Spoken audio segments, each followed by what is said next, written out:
Big pass Tamil சின்ன திரையில் ஒளிபரப்பாகும் ரியாலிட்டி ஷோக்களில் பிரமாண்டமான நிகழ்ச்சியே இதுதான்.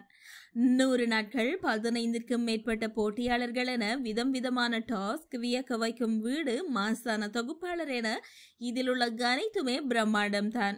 கடைசியாக பிக் பாஸின் 8வது சீசன் வெற்றிகரமாக நடந்து முடிந்தது. அதன் வெற்றியாளராக முத்துக்குமரன் தேர்வானார். அந்த முடிவை மக்களும் கொண்டாடினார்கள்.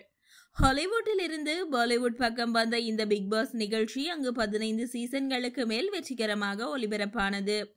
தமிழில் கடைசியாக 8வது சீசன் வரை ஒளிபரப்பானது. இந்த வருடம் ஜனவரி மாதம் தான் முடிவுக்கு வந்தது. இந்த நிலையில் பிக் பாஸ் 9வது சீசன் பற்றிய தகவல்கள் வர ஆரம்பித்துள்ளன. பிக் பாஸ் முதல் 3 சீசன்கள் ஜூன் மாதம் தொடங்கி செப்டம்பர் மாதம் முடிந்தது. கொரோனாவுக்கு பின் அக்டோபர் தொடங்கி ஜனவரி மாதம் முடிவுக்கு வந்தது. தற்போது 9வது சீசன் குறித்து என்ன தகவல் என்றால், இதில் புதிய சீசன் செப்டம்பர் மாதமே தொடங்கப்பட வாய்ப்பு இருப்பதாக கூறப்படுகிறதாம்.